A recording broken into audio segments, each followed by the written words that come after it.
Loki is banished to the void to be eaten by a giant smoke monster, but is rescued by other versions of himself, including an alligator that's wearing the horns. Now, I'd like to say you can't make this stuff up, but obviously somebody did. So yeah, let's talk about Loki, episode 5.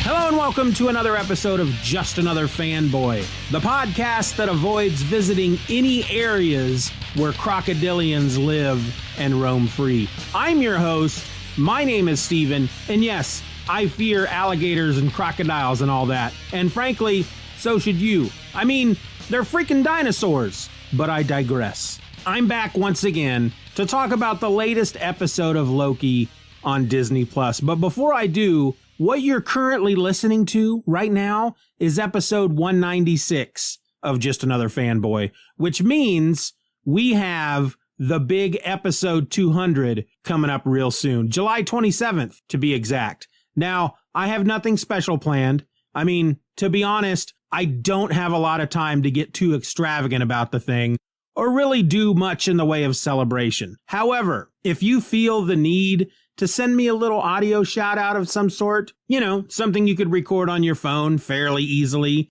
you could send that to me at feedback@justanotherfanboy.com and I'll play it during episode 200. Keep in mind, I'll be recording episode 200 on Monday, July 26th. So if you want to send me something, send it to me before then. All right, back to Loki. This is episode number 5 and it's entitled Journey into Mystery, which made me smile the moment I saw it on the screen. Journey into Mystery is, after all, the comic which gave us the first appearance of Thor in issue 83 back in 1962 and the first appearance of Loki in issue number 85, also in 1962. In fact, if you tune in to Just Another Fanboy this Tuesday, I'm going to be talking about Loki's first appearance from that issue. Now, episode 5 was directed by Kate Herron. It was written by Tom Kaufman, and Wikipedia describes it thusly. Sylvie learns from Renslayer that Loki was teleported to the Void, a dimension at the end of time where everything the TVA prunes is dumped into. Meanwhile, Loki learns from his other variants that a cloud-like creature named Alioth guards the Void and prevents anyone from escaping. In an attempt to reach Loki, Sylvie prunes herself and narrowly escapes Alioth with Mobius's help. Boastful Loki attempts to betray the other Lokis for another Loki variant who is elected president in his timeline, causing a fight to ensue, forcing Loki and his variant allies to escape. After reuniting with Loki, Sylvia proposes a plan to approach Alioth and enchant it, in hopes that it will lead them to the real mastermind behind the TVA's creation. As the Lokis head toward Alioth, Mobius uses a temp pad Sylvie stole from Renslayer to return to the TVA, while the other Lokis take shelter. Classic Loki creates a large illusion of Asgard to distract Alioth and sacrifices himself in the process, allowing Loki and Sylvie to successfully enchant the creature. The two notice a citadel and walk towards it. So yeah, let me break it down for you folks. Break it down. Wicca. The mid-credit scene from episode 4, where Loki wakes and finds himself in the company of 4 other Lokis, that's the Void. So when somebody is pruned from the timeline, and when a timeline itself is pruned, it's all sent to the Void, where this giant smoke monster, Alioth, eats it. However, these 4 Lokis, Kid Loki, Classic Loki, Boastful Loki, and Alligator Loki, who the host over at the Heavy Spoilers YouTube channel has dubbed Croaky, which I think is pretty funny. Anyway, those are your 4 variant Lokis. Now, each one was pruned, of course, because they caused some kind of Nexus event. Kid Loki's Nexus event was that he killed Thor in his timeline, and because he's the only one of the variants that has successfully done that, he is actually their leader. Classic Loki's Nexus event, he escapes Thanos, so he kind of goes through basically the same life that our Loki has gone through, but of course, he looks like the classic Loki from the old comics. And when he is confronted by Thanos during Infinity War, he is able to create such believable replicants that he created a replicant of himself that Thanos chokes out and kills while he escapes. And he goes off and finds some lone planet where he hides for a number of years before finally realizes he misses his brother Thor. And when he finally tries to leave the planet, that's what causes the Nexus event and the TVA come and get him. Boastful Loki's Nexus event, they don't, well, first of all, he's known as Boastful Loki. So we're not sure if everything he says is lies or not. And at one point, he's boasting that he killed Captain America and Iron Man and took the Infinity Stones for himself. Alligator Loki called him a liar. They fought for a little bit. It was pretty funny. Alligator Loki, they all hang out in this underground lair that keeps them out of sight of Alioth, which is why they've survived. And Loki actually asks them, well, if Alioth eats everybody and destroys everything, why are you still here? And classic Loki says, because that's what we do. Loki survived. And this underground lair appears to be a bowling alley. And they're sitting around a campfire, or at least a dead campfire of burned up bowling pins. And Alligator Loki has his own little wading pool that he hangs out in. He doesn't talk. He talks alligator, which classic Loki and, well, the other Lokis seem to be able to understand him. Anyway, Alligator Loki's Nexus event was that he ate the wrong neighbor's cat. Anyway, we go back to Sylvie and Renslayer, and Sylvie she has the upper hand. She has the pruning stick or whatever. She's got the pointy end pointed at Renslayer, and she's threatened to kill her if she doesn't tell Sylvie what's going on and who's behind the TVA. And Renslayer pleads ignorance. She was just as surprised as the rest of them to find out that the Timekeepers were frickin' robots. And so she calls up Miss Minutes to look into the files of the creation of the TVA. And in fact, we find out that she's actually trying to stall, because then eventually TVA agents show up to apprehend Sylvie, and Sylvie ends up pruning herself to escape. She needs to get to Loki. She knows she needs to get to Loki, and she realizes the only way she's going to do that, because Renslayer explains to her that Loki is not dead, that he has been sent to the void, which is at the end of time, and that he could eventually die there, sure. I don't think she explains to Sylvie that there's a giant smoke monster that just wants to eat people. But Sylvie, realizing the only way she can help Loki is to get to the void herself, she prunes herself. She ends up in the void. She's in like a school bus. That's where she appears. And Alioth tries to eat her. She's running from Alioth. She sees a car coming at her, driving across this field. It's honking at her. She jumps into the car, and we find out that driving the car is Mobius.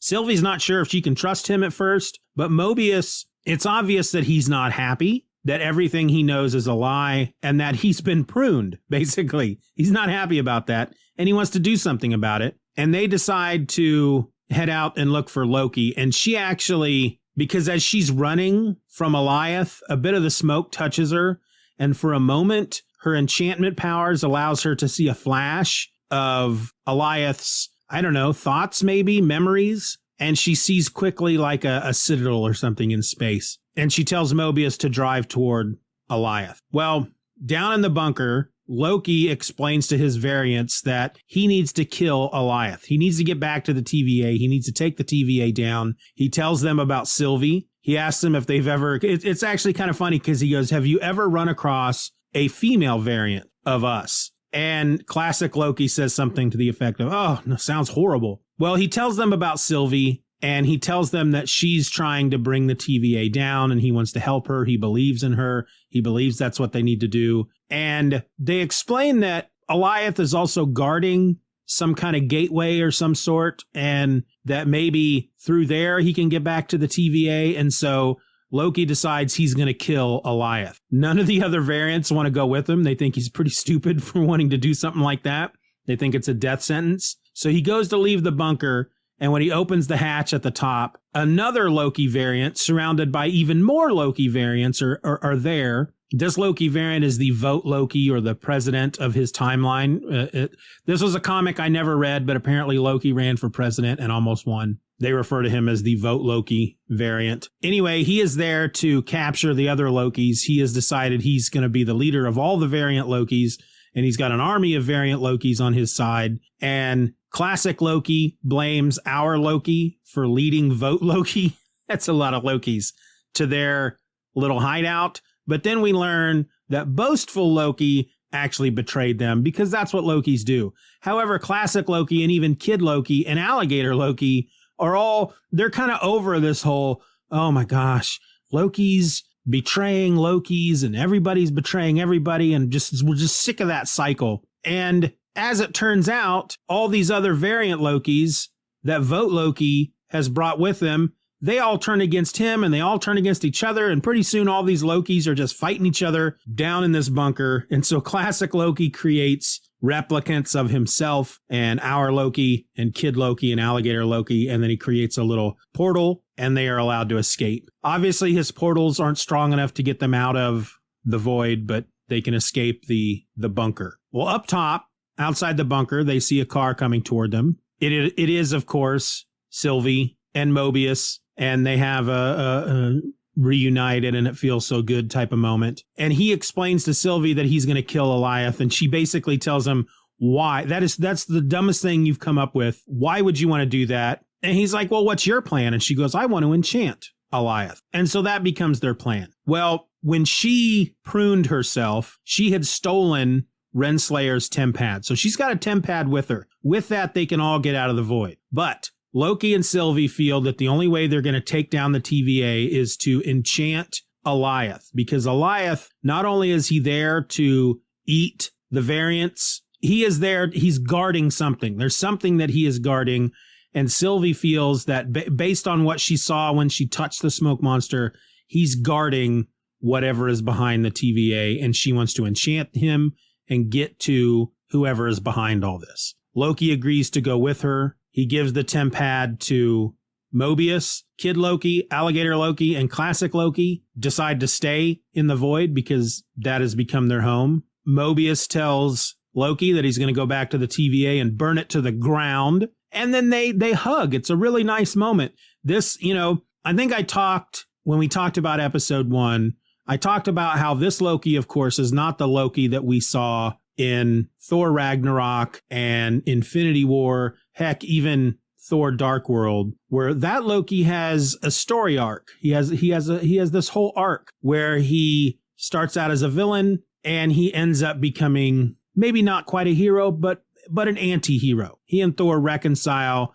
He realizes that, his actions led to the death of his mother and all that junk. And I explained that this Loki is not that Loki. So we're dealing with a Loki who is a villain, but now he's going through that arc, meeting Sylvie and these other variants and going through what he's gone through. He now realizes that the thug life is not for him and that he too needs to be the hero, because that's what Sylvie is being. She's being a hero. She wants to shut down the TVA because it is apparent that what they're doing is wrong. So they go to enchant Alioth. They can see that there's another timeline branch that is coming into the void, or it's about to come into the void. And the idea here is that when this timeline branch drops into the void, Alioth will be distracted by feeding on it. And that's when Sylvie will step in and enchant it. Kid Loki gives our Loki a golden sword. They realize as they're getting closer to Alioth that this timeline branch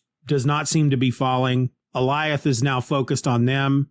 So Loki, using this flaming sword, runs off to distract Alioth. However, it's not quite working, because as soon as Sylvie tries to enchant it, its focus now is directed right back toward her. And then that's when Classic Loki shows back up. He uses his powers to create the illusion of Asgard just being built right there in the void, showing Loki that he is more powerful than he's ever imagined. Classic Loki shows him that he's got powers he's yet to tap into. Sylvie tells him that they have to work together to enchant Alioth. Loki says he doesn't know how.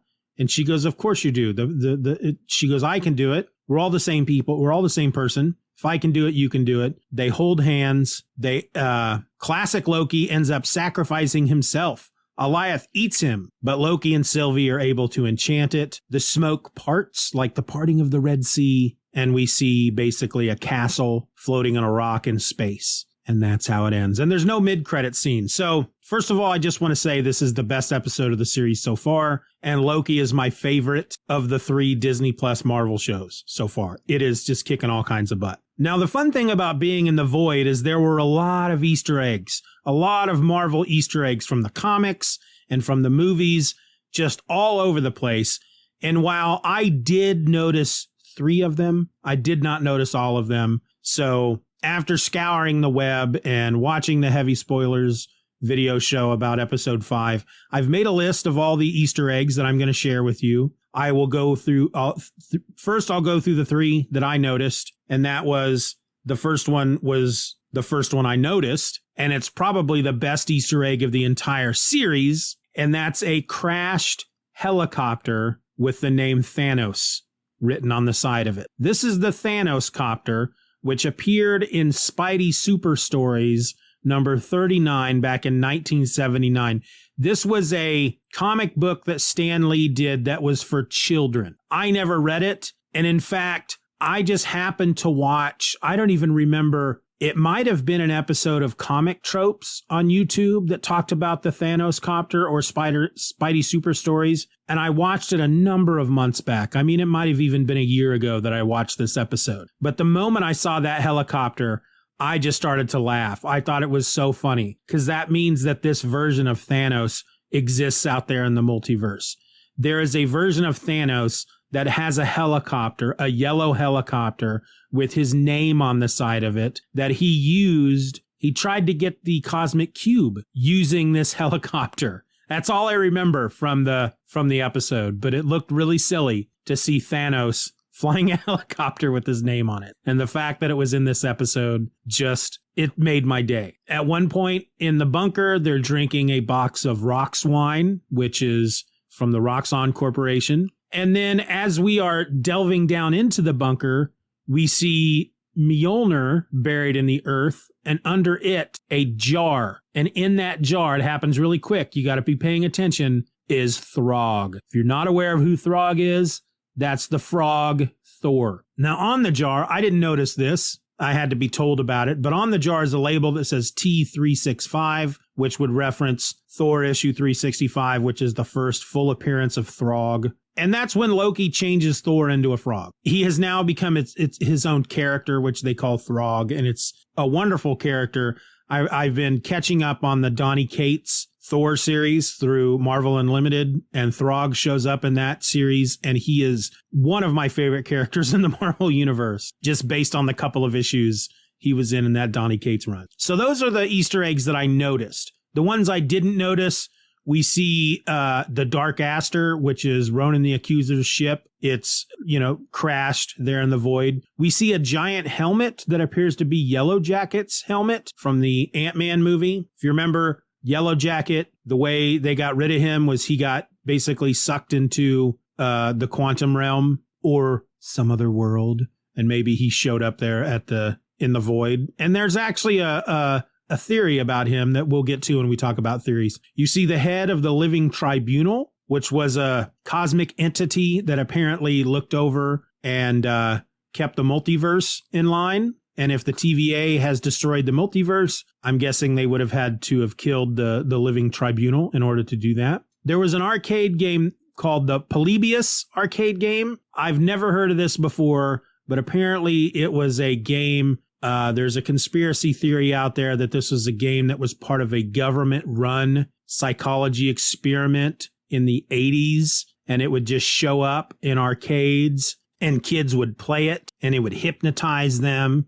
And there are apparently stories from eyewitnesses all over the internet that would see saw these games back in the 80s in arcades, and that they'd show up mysteriously in an arcade, and then just as mysteriously, after a few days, a couple of men dressed in black would come and take the games away. This arcade game was down in their bunker. We saw the USS Eldridge, which was part of the Philadelphia experiment. back in 1943, where apparently the government, again, this is another conspiracy theory, did some mojo on this ship and made it invisible and cloaked it from enemies and maybe even teleported it at one point. You see at one point Stark Tower, but it doesn't say Stark on the side. It says Kang, Q-E-N-G. Kang, apparently, this was a reference to Avengers Forever, which I do remember reading, but I don't remember this part of it. But apparently in Avengers Forever, Kang Tower was the Kang Corporation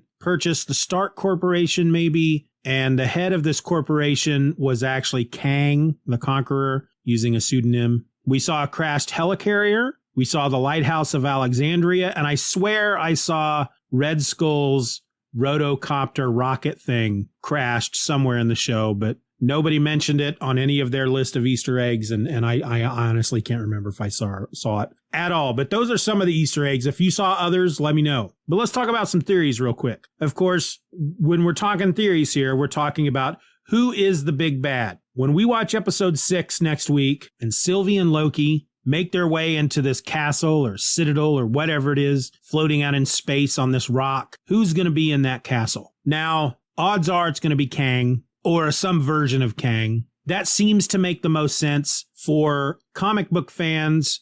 That's the biggest Easter eggs we have been given in this show. Everything seems to be leading toward Kang. Of course, Jonathan Majors has been cast in the role of Kang for Ant-Man and the Wasp: Quantumania. The Murphy's Multiverse website pointed out that it seems to be kind of a coincidence that he was cast for this role in a movie that has not begun production, months and months in advance of any type of even pre-production being done for this movie. And yet it was around the time that pre-production and production was being done for the show Loki. So we may get Kang in episode 6. I think that's where the smart money is on Kang. It seems to make the most sense in regard to everything that we've been given so far, or at least all the hints they've been giving. I'm about 75% behind Kang. There's a theory that it could be Darren Cross, who was Yellow Jacket in the Ant-Man movie, that when he got sucked into the quantum realm or whatever, maybe he ended up in the void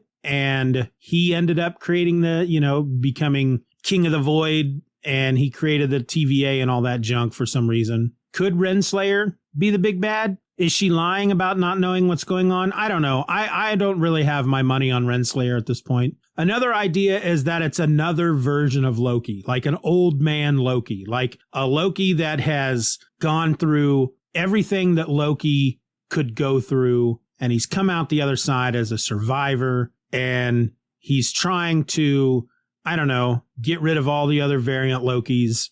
That's one of the theories. I don't know if I'm 100% behind that. But honestly, if we stick to the whole, with the mystery, they've introduced us to the villain in the first chapter. If we stick to that theory that we have been introduced to this villain in episode 1, then it could be a variant of many of these characters. It could be a variant of Mobius. It could be a variant of Renslayer. One of the theories is that the person in this castle is going to be a character called He Who Remains. Now, again, I don't remember reading any comics with He Who Remains in them, but based on the internet, He Who Remains is the final director of the TVA, and he lives in the Citadel at the end of time, the last reality of the multiverse. That sounds like what we're dealing with here, right? We're in the void, which is at the end of time, and Loki and Sylvie are heading toward a Citadel. So here's my theory, and I don't know how much I'm behind this theory, but here's something I'm just going to throw out. I'm going to use both the He Who Remains idea and the idea that we met our villain in episode 1. And my theory is that it is He Who Remains, but He Who Remains is a variant of Mobius. Let me explain. One of the themes that keeps popping up in this show is the idea of time loops, whether it's a true time loop like the prison time loop that Loki was put in, or the idea that everything that Loki does, for example, it all comes full circle. It always ends the same, regardless of how he goes about it. This is how it's supposed to be. It's all a big circle looping over and over into the future. All right. So when last we see Mobius in this episode, he's going back to the TVA to burn it to the ground. So let's say he accomplishes that. He stops the TVA. He burns it to the ground. He is the last one remaining. And he remains there until the end of time. Because remember, the TVA is in a realm out of time. But there's still a part of Mobius that, even though he was a variant pulled out of his timeline and lied to, there's still a part of him that believes in what the TVA is doing. And so he decides, since he's burned the TVA to the ground, he's ended it, he's going to recreate it the way he feels it should be. So there's a part of him that still thinks that the TVA was doing the right thing. They were just going about it the wrong way. And so he's going to start the TVA over. And that's who He Who Remains is. In the comics, he was the final director of the Time Variance Authority, and he actually reaches back into the past and creates the Time Variance Authority. So my theory here is that it's Mobius. He, after burning the TVA to the ground, he reaches back into the past and he creates the Time Variance Authority in a way that he thinks is the right way to do it. But because everything is a loop, because everything keeps happening over and over again, the Time Variance Authority just turns into what it is now. And at some point, they grab Mobius from his timeline, make him into an agent. He learns the truth. He burns it to the ground. He starts all over again and over and over and over. That's my theory. Now, I'm just throwing it out there. I don't know if that's what we're going to see, but if there's one thing that you have learned from me after listening to any of these episodes, is that I'm always wrong. I will tell you that the prevailing theory, the one I hear over and over, is that it's Kang. All right. That's probably the one you want to put your money on. But I'm throwing this one out here because to me, it makes the most sense based on what we've seen so far, because it is somebody that we met in episode 1. It's not going to be some mysterious cloaked villain that just steps out of the blue. We've never seen this person before. We've been given no real hint to this person's existence in these 5 episodes. I don't think that's what's going to happen, but we'll see. We'll see. We got a week. We'll meet back here next week and I'll be telling you, well, there you go. It was Kang all along. Everybody was right. I'm glad you put your money on that. Or I may be saying, holy crap, I can't believe I was right. I don't think I'm going to be saying that. There's a good chance that I may be saying, oh, I was partly right. Doesn't have to be Mobius. It could be Renslayer. We could find out that it's She Who Remains, right? But Renslayer has always been connected to Kang in the comics. So I don't know. We'll see. I'd love to know your theories. Tell me what you think. Who do you think the big bad is? Let me know. You can send your theories and your thoughts. You can send those to me at feedback@justanotherfanboy.com, or you can hit me up on Twitter or Instagram by searching for @StephenOrElse, or you can even join the Or Else Facebook group and be part of the discussion there. Whatever you decide to do, it's cool with me. I would just love to hear what y'all are thinking. So until next time, folks, I'm Stephen and I'm just another fanboy. Be nice to each other.